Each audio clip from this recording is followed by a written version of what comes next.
Bonjour à tous, bienvenue dans ce nouveau tutoriel vidéo Opal Paramodel. Vous venez sûrement de faire l'acquisition d'un chariot paramoteur pour la spirale 1,2. Ce tutoriel a pour objet de vous montrer l'installation des différents éléments, du moteur, du contrôleur, du calage de l'hélice, l'installation de la batterie, afin de pouvoir démarrer vos premiers vols en toute sécurité. Alors avant de rentrer dans le vif du sujet, je vais vous montrer les différents éléments dont vous avez besoin afin de procéder au montage de votre nacelle. Vous allez avoir besoin donc la partie électronique. La partie électronique, elle se compose en deux groupes. Donc vous avez tout ce qui est ensemble de propulsion, ensemble de réception. Alors au niveau de l'ensemble de propulsion, vous allez avoir besoin d'un moteur d'environ 400 à 450 watts qui va vous permettre d'en porter jusqu'à environ 2 kg, 2 kg 2. Associé à ce moteur, il vous faudra un contrôleur. Ici, on préconise un 40 A. Donc, le moteur que nous utilisons est à 420 watts de chez Hacker. Et en batterie, un 3 éléments 4000 mAh. Et avec le tout, il vous faudra une hélice 11 pouces type APC qui convient parfaitement pour notre usage. À titre d'information, toutes ces références, vous pouvez les retrouver sur le site internet d'Opal Paramodel.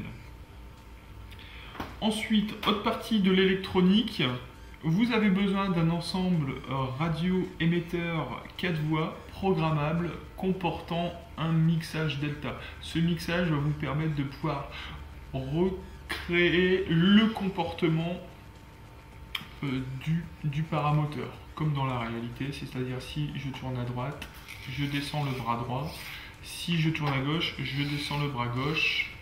Avec le manche de la profondeur, on descend simultanément les bras ou on les remonte, ce qui permet de pouvoir faire les finales, de pouvoir atterrir et de pouvoir influer sur la vitesse de l'aile en vol. Et sur le dernier manche, la gestion du régime moteur. C'est parti. Alors on va commencer par le montage des différents éléments. Donc, on va commencer par l'assemblage du moteur.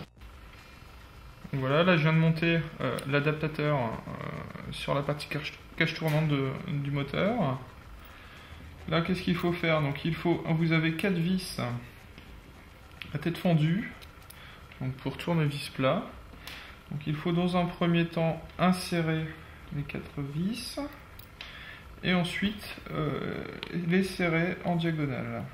Donc on va d'abord effectuer une première vis. Voilà, donc la première vis est serrée, ensuite on fait celle du dessous, on ne serre pas à fond. Également, si vous avez la possibilité, n'hésitez pas à mettre quelques gouttes de frein filet pour l'installation de ces 4 vis. Avec les vibrations, ça peut éviter de perdre votre hélice.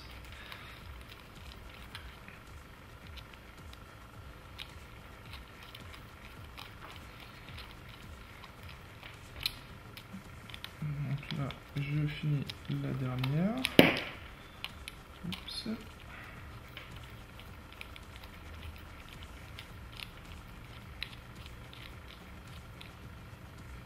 Voilà, donc là maintenant, on refait un dernier petit tour pour vérifier le serrage.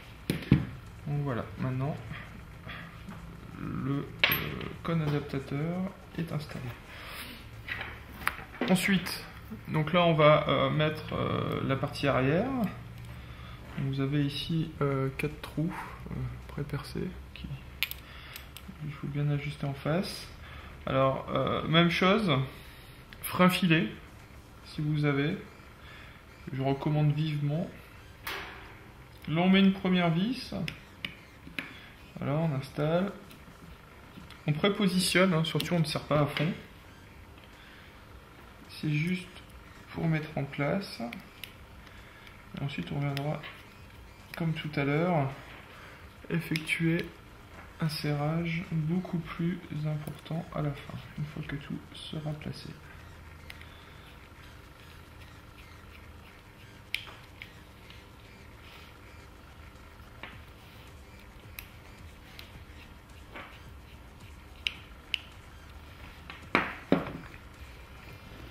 Alors maintenant je prends le tournevis cruciforme, et allez hop, on resserre ça tout bien. Voilà, maintenant l'ensemble est correctement fixé. Alors maintenant on peut procéder à la science du moteur. Alors on passe d'abord bien les câbles de cerveau entre les deux cerveaux, on les dégage vers l'avant. Ensuite le moteur, arrangez-vous pour avoir les connecteurs sur le côté. Donc maintenant vous voyez que les trous correspondent à ce type de format. Donc là par contre après ce qu'il faut faire, c'est bien veiller à centrer votre moteur. On va procéder à l'installation et ensuite au réglage de l'angle d'anticouple. La prochaine étape, on va procéder, avant l'installation du moteur sur le chariot, on va procéder au montage de l'hélice afin de pouvoir régler la valeur de l'anticouple, donc l'angle d'anticouple sur le chariot. Alors là, il faut choisir la bague adaptatrice pour l'hélice. Voilà, celle-ci convient parfaitement. Voilà. Donc on met la bague. Donc hélice APC 11 par 5,5. Alors, petit détail important, le moteur, donc par rapport au chariot, ici on va avoir l'avant du chariot et là donc vers l'arrière. Alors il faut bien faire attention au sens de l'hélice, c'est-à-dire que l'hélice, elle a un bord d'attaque, elle a un bord de fuite. Alors le bord d'attaque doit se trouver dans cette direction, c'est-à-dire vers l'avant du chariot. Il ne faut pas mettre l'hélice dans cette configuration. Si vous faites tourner votre moteur, après justement vous n'allez pas créer de portance et vous n'allez pas avoir de poussée. Donc toujours bien faire attention au sens, à l'orientation de l'hélice. Donc là on place bien le bord d'attaque vers l'avant. Ensuite il suffit donc de mettre la grosse rondelle et de serrer l'ensemble. Alors pour procéder à l'installation du moteur, donc je vous recommande d'utiliser 4 vis d'environ 25 à 30 mm, diamètre 2,5, 3, ça convient parfaitement pour l'installation du moteur. Également, si vous le pouvez, procurez-vous des écrous de taille supérieure, donc M3, M4, afin de vous en servir comme cale pour pouvoir ajuster l'angle du moteur.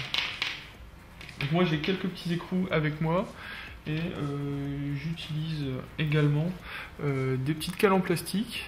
Alors ce sont des petites cales généralement utilisées pour les ronds en aluminium, qui sont aussi fournis, qui sont aussi utilisés sur le chariot. Donc j'ai utilisé l'ensemble de ces cales. Alors, première étape, on va procéder à l'installation des vis.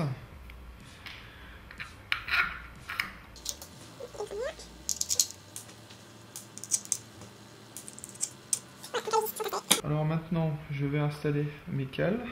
Donc dans un premier temps, je mets les 4 cales, les cales identiques. C'est juste pour éviter